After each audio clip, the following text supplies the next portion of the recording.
As wild as it might sound, Jason Statham owes his entire movie career to an old job that he has long since abandoned. Jason Statham has one of the most impressive action careers in recent Hollywood history. While Jason Statham's highest-grossing movies prove that he can headline a major blockbuster franchise like the Meg movies or the Fast and Furious series, the Crank movies and comedies like Spy prove that he also has killer taste for personal projects. At his best, Statham combines his offbeat taste with mainstream appeal for hits like 2024's $140 million success The Beekeeper.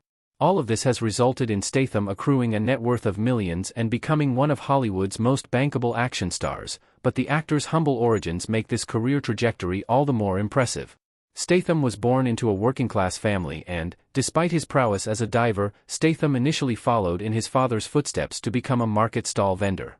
Statham's $256 million action franchise came about as a direct result of this job, with his work attracting the attention of a young director who was working on a small British indie movie about street criminals.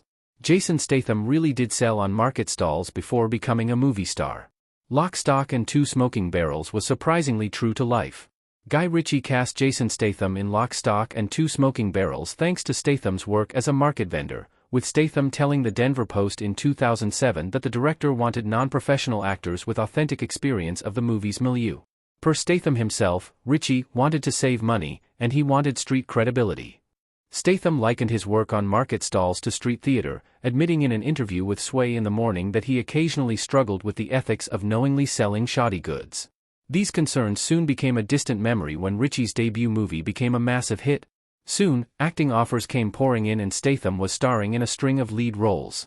Although The Beekeeper's positive reviews mark a recent high point in the star's screen career, Statham has enjoyed plenty of critical and commercial success since his movie debut. The Crank movies, the Transporter series, and Death Race all became cult classics, while the Expendable franchise introduced Statham to a bigger audience than ever before. This was followed by a role in Fast and Furious 6, which eventually resulted in the spin-off Hobbs and Shaw, catapulting Statham to superstardom. None of this would have happened without his sales skills. Statham's market stall past is directly responsible for his movie career. Guy Ritchie recruited Statham thanks to his authentic experience. Statham was cast in Lock, Stock and Two Smoking Barrels, despite his lack of acting experience, because of his work as a market trader. A big part of what made the crime thriller one of Guy Ritchie's best movies was its sense of rough and ready authenticity, and Statham was right to note that there is a level of natural theatricality to his old job that was perfectly suited to working on screen. Appropriately enough, Jason Statham's subsequent roles never lost touch with the cheeky charm that he brought to the opening scene of Ritchie's witty, fast-paced crime caper.